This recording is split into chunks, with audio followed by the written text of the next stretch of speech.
The supreme desire to enter into communion comes upon him. All that is in him and of him becomes love.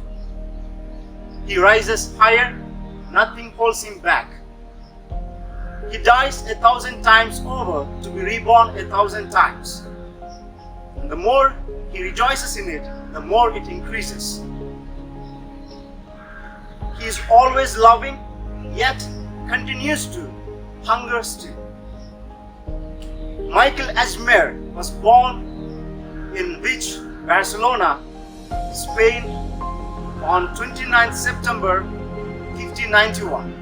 He was the seventh one of 8 children. At the age of 3, he lost his mother. At 11, his father. A year later, he entered the minor seminary of Calced Trinitarians in Barcelona and got professed on 30th September 1607. Eager for more austerity lifestyle, Michael entered the Discalced Trinitarians in 1609, taking the name of Brother Michael of the Saints. During his philosophical studies in Baeza, he began to experience ecstatic raptures which often occurred the rest of his life. He completed his theological studies in Salamanca and was ordained in Faro, Portugal in 1650.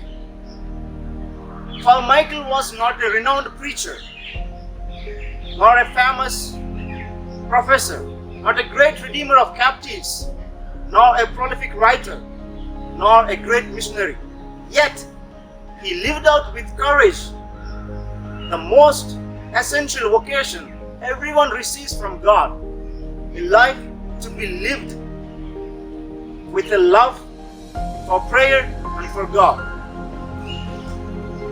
Besides love for prayer, especially the contemplative prayer, while Michael also had outstanding qualities like genuine humility, kindness, and warm sociability.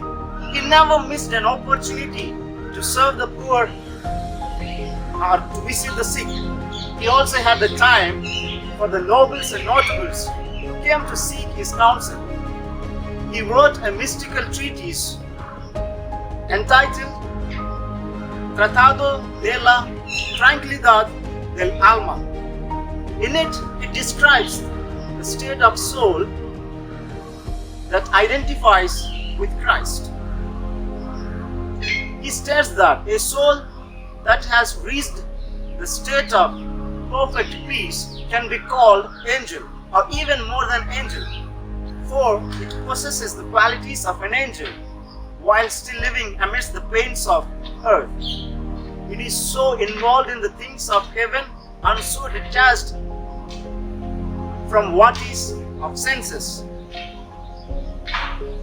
It forgets of itself because it is sustained by love alone, which is said to be the nourishment of angel, forgetful of all that is not of God. This book provides a good insight into the mystical experiences of Saint Michael and his identification with crucified Lord. This identification is so intense that, as he states, he experienced the exchange of crucified Lord's sacred heart with Father Michael's heart. For Michael is not only man of love for prayer and for God, he is also teacher of perfect peace. In all his penitential processions, in all his sermons, in all his confessionals, for Michael led a whole host of souls to God. He was just 33 years old when he died of a mysterious fever on 10th April 1625. Many miracles ascribed to his intercession led to his beatification by Pope Pius VI in 1779, and the miraculous cure of a woman suffering with severe mouth cancer led to his canonization on 8th June 1862. When we celebrate the feast of St. Michael of the Saints, this is what we learn. The perfect transformation into Christ is what St. Michael achieved, and that must be our cherished intention and ideal. It is a fact that the St. Michael of the Saints grew to the perfection of mystical union before being ordained to the priesthood. Along with this prayer of union, he also possessed a whole series of religious virtues to a heroic degree. His poverty was extreme and could be seen in both his few personal possessions as well as in the cell he lived in. His humility was so profound that he believed himself to be the worse than demons, and his obedience was perfect. He was enkindled with the love of God.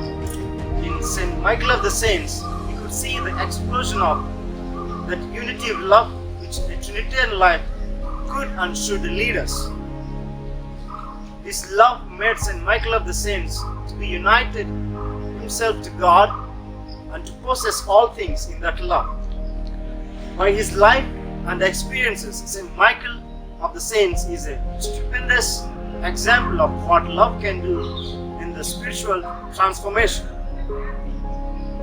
It is not our nails, but his love that kept Jesus on the cross, and it must be our love that can bring him from that cross to our hearts and to this suffering humanity that is struggling and bleeding with a lot of sickness and a lot of pain.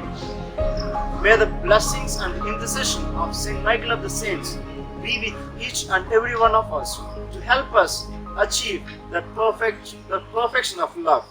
Amen.